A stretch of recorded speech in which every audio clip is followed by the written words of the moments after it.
This is The Day Was Ours by Revolution Games, and it's looking at the first battle of Bull Run. This is a situation at the start of 9:30 on the day of battle, 9:30 AM that is. There hasn't been a huge amount of things going on, and a lot of that's due to the fact there's a load of special rules that control how most of the units in this particular area over to the east are very heavily restricted on what they can do in the first few turns.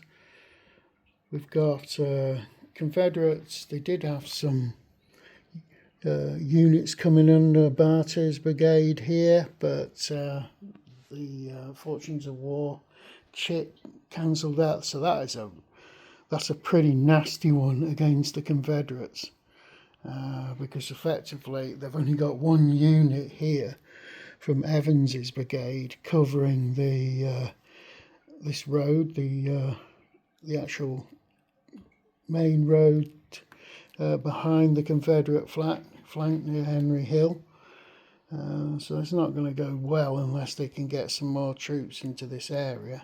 The fact you've got Bull Run, which really does dominate this game because you can only cross it at fords and bridges, and that bridge, the bridge here, which is I think the only bridge on the map, the Union thought the bridge was actually mined, so they never really made an attempt. Well, they never made an attempt to cross at that bridge. They spent most of the early morning trying to locate the various fords which they knew existed, but they didn't know exactly where they were.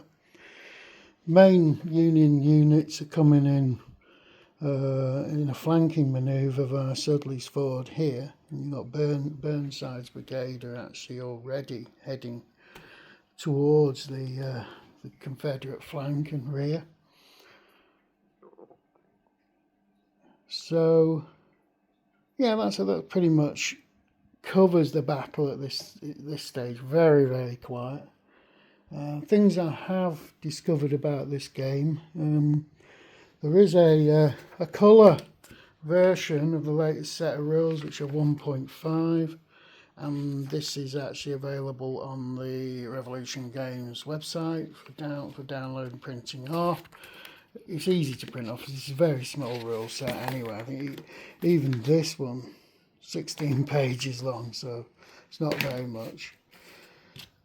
The most disappointing thing I found was the errata. There are problems with the map, the counters, the turn record thing, the actual Confederate, I think it's only the Confederate sort of unique events charts, and there are quite a few problems in the exclusive rules. Now, they're not major. There's a couple that could seriously affect the game, but it's a bit disappointing. This is my first Revolution game, so I don't know whether that's something I should expect in the future, but there you go. Right, also for things I found that a lot of the chits, some of the chits aren't really chits as such, but for example these ones here, these firefight ones, you can only get a firefight chit into your hand based on the Fog of War chit, so it's not one that ever goes in the cup as such. So there's a few things like that, and there's other chits like the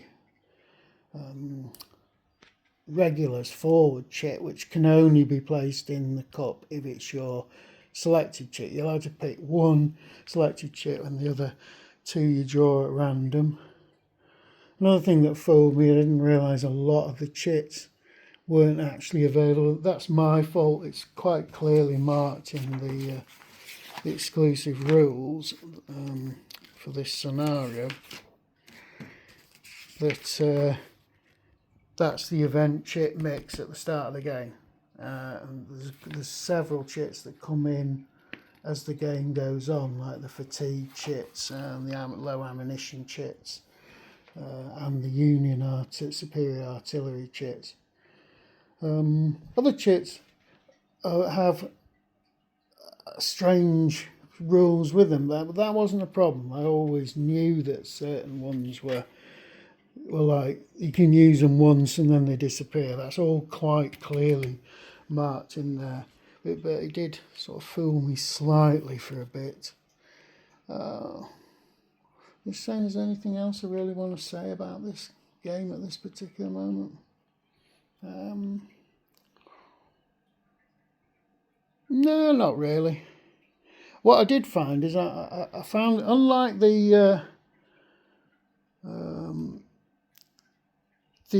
Flying Pigs version of the game, which I've got over there, A Most Fearful Sacrifice, I found that if you ever wanted some clarification on a rule, it was always really clear in the rule books, in the exclusive rules and the series rules, exactly. Well, the question I was always thinking, oh, what about this? It was always answered in the rule book. Now that's really good. I think it comes down to the fact that it's a pretty mature system by this time.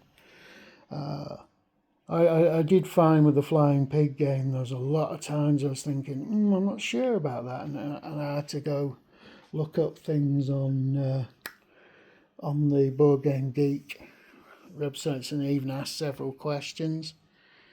So there doesn't seem to be much ambiguity in this system at the moment.